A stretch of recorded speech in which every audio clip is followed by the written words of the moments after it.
All right, what's going on, guys? Money Coach Mike here, and we're talking about 3 things I wish my teacher taught me about money. Let's go. All right. So I just got a text from my wife. She's at school. She's volunteering at the school today. She's in my daughter's class. And can you guess, based off of the topic of today's podcast, what they're teaching her? Oh my goodness, I'm going to have to indoctrinate her when she gets home. That's a joke. I don't mean to offend all the teachers out there. But listen, what I'm about to throw down for all you teachers out there, you're probably going to be like, yeah, Mike, I agree.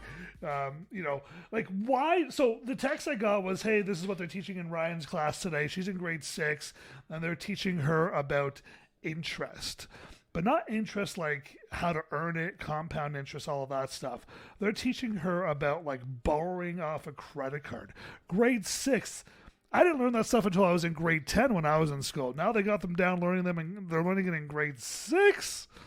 Either she's at a smarter school than I went to, or the indoctrination has just gone that much stronger. In grade 6, she's learning about how to pay back a credit card. She won't be able to even legally have one for another 6-7 years. And they're talking about how she can pay back high interest credit cards. I'm like, oh my gosh, this is brutal. Like, this is really brutal. We need to make wealth normal. And so in schools, we're not teaching kids how to borrow money and pay it back. We're teaching kids how to invest and build wealth, right? And I really believe there's really only one of 2 reasons why this is still being taught in the school system, and why your kids and your grandkids are being taught to be slaves to debt. Yes, I just use that word, slaves to consumer debt. Now, I'm not mad about borrowing on a house. I'm not even mad about borrowing on things that accumulate. So there's very few things that accumulate. Your car doesn't usually accumulate unless you're in COVID. That's one in a lifetime situations. Your car doesn't accumulate wealth. Your school degree education usually, statistically speaking, doesn't accumulate wealth, believe it or not. I know you can make an argument that it does, but statistically speaking, we're seeing that it doesn't. Your credit cards don't accumulate wealth. Your lines of credit don't accumulate wealth. So I'm against going into debt for things that don't accumulate wealth, is the idea there, right? But why is this still being taught? Like, why is this bogus thing being taught about going into debt? And why is it being taught so young? There's only a couple reasons why they teach it, in my opinion. Number one, this is all they know. And you might be saying, Michael, who's they? Your teachers, the school system, the government, the authorities, whatever, your leaders, your parents. They literally know how to borrow money and become slaves to the system. Borrow money, pay it back.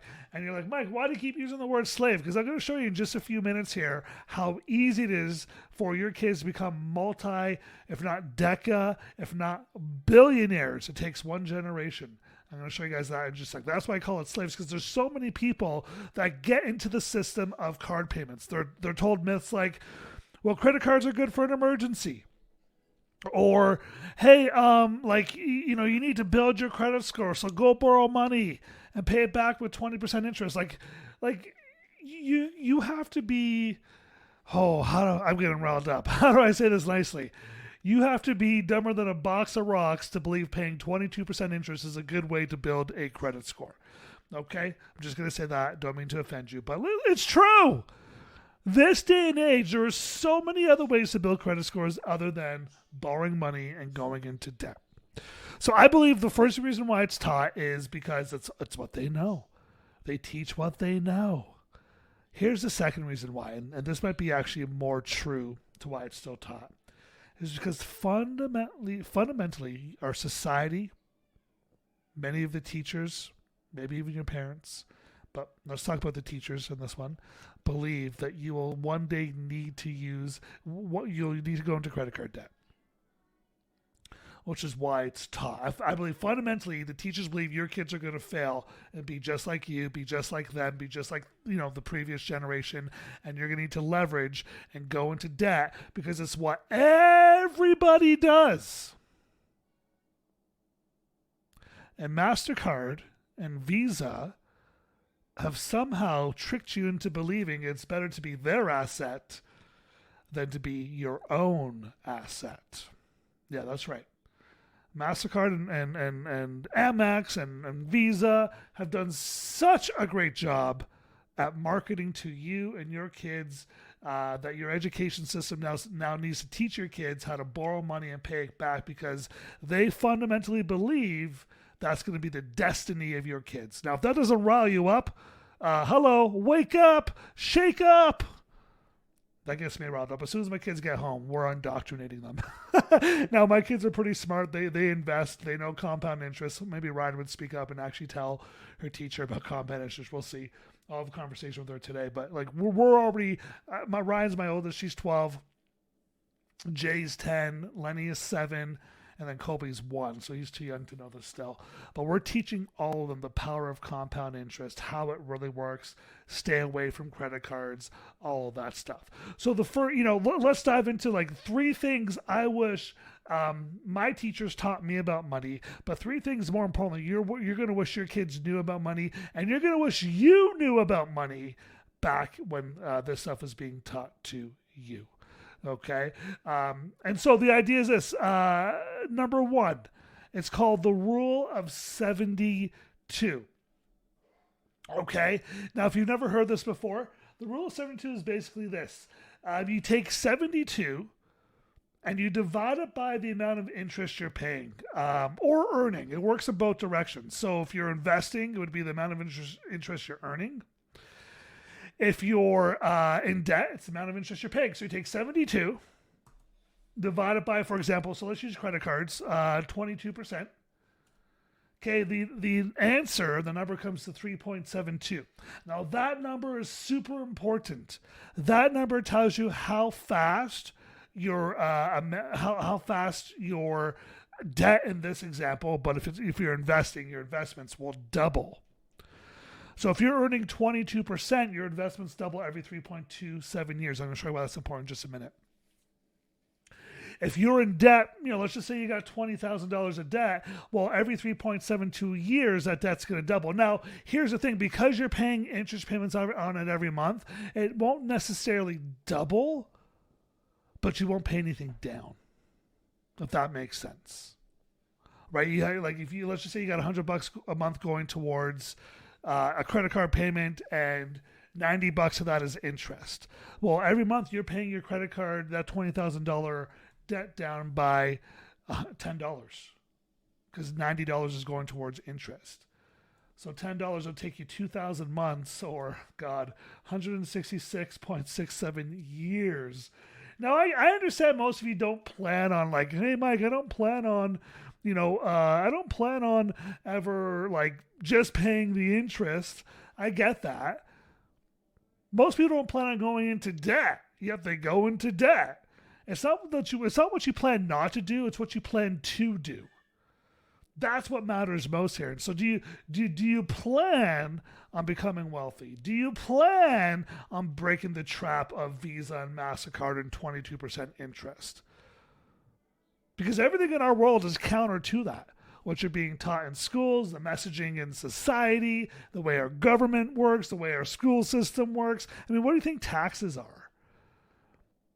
Right? In most countries, taxes aren't a surplus the country gets to keep. It's the money the country collects to pay off all its debt. And if you live in tax Canada, God help you. Oh my gosh, you guys are your next generation isn't just tax. The next 10 generations are going to have to fix this problem that you guys are in right now. But that's the first rule. That's the first thing I wish my teachers would have taught me, is the Rule of 72. That matters more than how you pay off your 18% or 22% credit card. The Rule of 72 and how it works for growing wealth, or how it works for being in debt. So if you pay 22%, every 3.27 years, you can expect that card to double if you aren't paying it. Now, again, you're paying the interest, so it won't double, but it also won't go down. Right? That's the idea. Right? And so that's how banks make so much money. Banks make billions upon billions. In fact, Visa last year made $40 billion. They understand compound interest. They understand the Rule of 72. They get to borrow the money at 3-4%, sometimes 1%. They give it to you at 22. Welcome to the system. Okay, so that's the first thing I wish my teachers taught me is the rule of 72 and how it works. The next thing I wish they taught me is that it takes a little bit of money to grow a lot of wealth. Okay, let me say that again. It takes a little bit of money to grow a lot of wealth. So my daughter's 12. She's learning about debt in her class today. I might have to send that teacher an email or two, smarten them up a little bit here. Okay, but check this out. Hopefully this is, and again, Ryan knows all this, so maybe she'll be like, "Hey, teacher, can I teach the class something more valuable than what you're teaching?" Anyways, it takes a little bit of money to grow a ton of wealth. I'm going to show you 2 examples. Okay, I wish my teachers taught me this. Number 1, and I'm already doing this with Ryan, so this isn't like a hypothetical. This is like legit what we're doing a month. We invest $15 a month into the stock market. And we buy all the great companies out there. You don't need to have, for example, I'll just pick on Tesla. Everyone hates Tesla these days, so I'll just pick on Tesla because some of you may be haters of Tesla. Tesla today is trading at roughly about $250 a share, maybe a bit higher than that. Well, Ryan doesn't have $250 to buy one Tesla share, so what we do is we buy a fraction of a share. Right, and so she'll buy like a tenth of a share for $15, but she still gets the same growth in Tesla that Tesla would give you if you bought 1 share or 10 shares or 100 shares, right? So we buy great companies that give us good growth. So right now, Ryan is averaging roughly about 20% year over year right now. Okay. If she continues to invest 15 from age 12 to 65 at 20% year over year, that's going to grow to $33 million. Yes, I just said that. $15 a month from age 12 to 65. If you do the math, that's only $9,540. That's her total. That's the total amount of money she's put into the stock market. Her total growth is $33,089,180. So she's made money, and this is the next thing I wish my teacher taught me, is you can make money without having to go and make money. Does that make sense? Let me clarify that. She paid $9,540 to make $33 million. Which brings me to that point. Time and compound interest is the 8th wonder of the world. Those who understand it earn it. Those who don't will end up paying it. And it seems many in our society today, including the goobers teaching my daughter how to go 20 into credit card debt, don't understand compound interest. So they're teaching her how to go pay it. Tonight we're going to have a lesson on how to earn it. $15 a month. Now, I don't know. I don't think she has to retire at 65. Heck, what does that look like by the time she gets to 45? Okay, at 45, not quite $1 million yet. But the time she's 50, though, she should be at that $1 million mark or close. Yeah, by the time she's 50. Because remember, compound interest. So rule of 72, you take 72, divide it by 20. Every 3.6 year, her money's doubling. That's why it ends up in the latter part of her life, like just compounding huge. So by the time she's 50, she's contributed $6,840 total into the stock market. Okay, and she is now worth $1.6 million. Holy cow. There's no reason why anyone in the next generation, my kids' generation, my grandkids' generation, there's no reason why any of them should be broke or have to rely on the government to help them. Every single one of them, if they're given this information early enough and soon enough, will become wealthy and independent. And that's what we want. Wealthy, independent citizens outside. We don't want to have to depend on the government. Those guys don't know how to manage money. They're goobers. The best of them are goobers.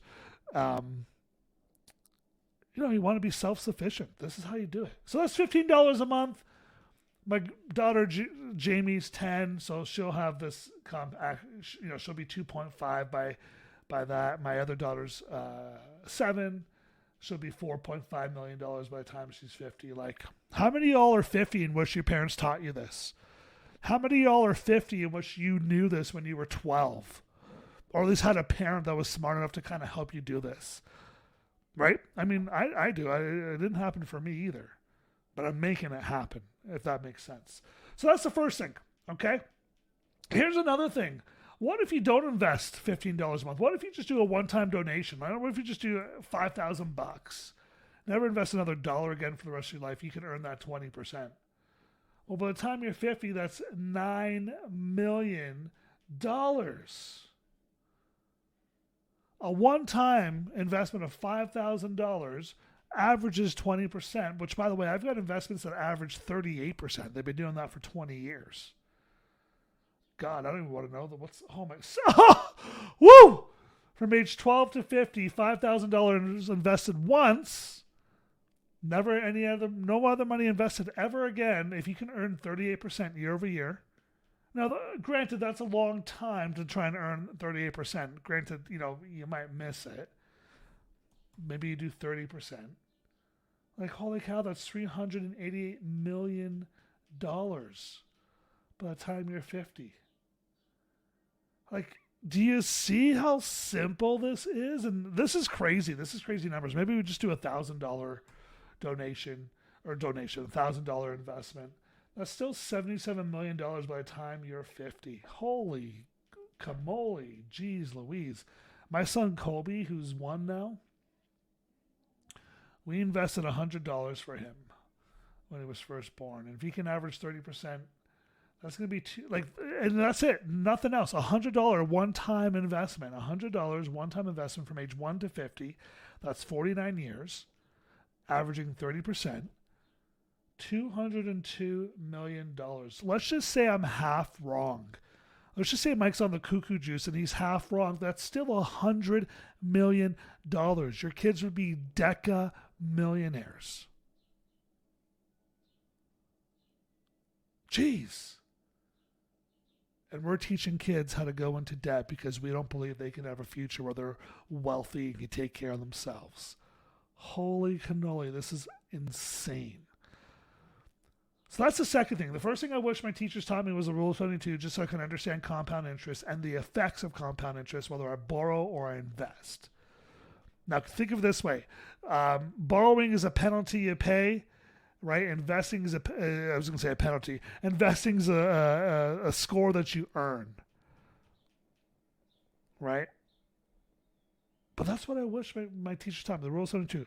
Then the second thing is I wish they taught me that it takes just a little bit of money to grow a lot of wealth. It takes a little bit of money, I'll say it again, to grow a lot of wealth. I wish my teachers taught me that as well. Just a little bit of money. That's it. Just a little bit of money, $15 a month for my 12-year-old. Heck, $100 one-time investment for my now 1-year-old. We did it when they were first born, so 1 month or whatever. Yeah, maybe I don't get 30%. Maybe I get that for a couple of years, but I don't get that. Even if I'm half wrong, the guy is still a decamillionaire. We'll never have to worry about where to live, what to eat, any of that stuff. Hopefully we'll be hugely generous. We're going to teach them that as well. Huge generosity so that they can help other people with the suffering. Okay? And then the last thing I wish my teacher taught me when I was growing up here is it takes one generation to pull your whole family tree out of poverty. One generation. Right? It's how, if you know the Rockefellers, the Clintons do this, the Bushes do this, the Trumps do this, every a lot of really wealthy people, this is what they do. They takes one generation to unplug from the system. Listen, when you have $100 million, guess what you never have to worry about? Your kids buying a house. Right? Like, you think about when he's 50, he has kids, I don't know how, I guess it depends when he has kids, but let's just say he has kids when he's 25. Well, when his kids are 25, he could buy each of them a house. Each of my grandkids will be able to fully have a house. This is how you pass on generational wealth. There's in my opinion, there's no integrity in every generation having to start over again. That is a North American concept that is just blah. It's garbage. That every generation has to start over again. Every generation has to start over broke. That's, to me, there's no integrity in that. But to build wealth, take one lifetime to build and accumulate wealth that your kids, your grandkids, your great grandkids, your great great great great grandkids can benefit from. That they can unplug from the system. They'll never have to learn this garbage of compound interest in terms of borrowing and paying back 22%. They'll never have to sit there and learn that garbage. Because when you do this for your kids, they'll never have to borrow. All right? And obviously you got to teach them stewardship, and there's other things that come with that. It's not just you get there and everyone's happy. You know, people can ruin their lives with wealth. But you teach them stewardship principles. You teach them generosity. You teach them that we've earned this, that you work for this. It's not a handout, it's a hand up. But if you can do that, holy cannoli, your kids, man, I'm telling you, you're one transformational idea from completely setting your family free. One transformational idea from completely setting yourself free. Hopefully today, what we're talking about has set you free, or at least planted a seed in your brain that things can be better, faster, sooner than you believe they can be better. All right, guys, so there's 3 things I wish my teacher taught me when I was in school. The rule of 72, that's how fast compound interest doubles. Okay? I wish they taught me that it takes just a little bit of money to grow a lot of wealth. Okay? And then I also wish they taught me it takes one generation, not even, but one generation to completely unplug from the dependency of the system. And here's the crazy part, guys. You can do this all tax-free. That's right. I just said that. Imagine having $100 million tax-free. Yeah. It seems insane. I know it might blow your mind. I know you might be thinking, Mike, how does that happen? All right. Well, that's what we teach. Okay. That's what we teach our clients to do. All right. So I've got 2 things for you. If you're in debt and you're ready to crush debt out of your life for good, because let's be honest, for most people, it's the debt that's holding them back from being able to become wealthy. It's those payments you're paying Visa every month, that $1,000, $1,500, $2,000 a month of Visa payment that's causing you to stay stuck. Okay? If you're in debt, moneycoachmike.com is where you need to go. Book a call with us. It's completely free. There's no sales pressure, none of that weird stuff. We even guarantee our results. I don't know any other coaching program out there guaranteeing their results. If we invite you to come work with us, we'll guarantee the results. Okay? Number 2, maybe you're debt-free. Maybe you're ready to build wealth. Okay? Hop on that call, moneycoachmike.com/call. Talk to us about, your desire to build wealth, where you're at. Are you a newbie? Have you been doing it for a while? What type of returns are you getting? And again, if we can help, we'll walk you through how to grow those investments. I'll share about my 38% ETF that I love, that has been building wealth for me for over a decade now. It's doing it really fast. And I'll share you strategies on how to grow wealth and build wealth as well. Okay? So head over there, moneycoachmike.com/call. I hope you are as fired up as I am, because I'm fired up right now. You don't have to be broke. That is I understand life happens, but we choose to stay broke is really what it comes down to. You can become wealthy. You can become debt-free. You can have time freedom, financial freedom, location freedom if you're willing to put in the work and make it happen. We'll see you on the next one. Bye for now.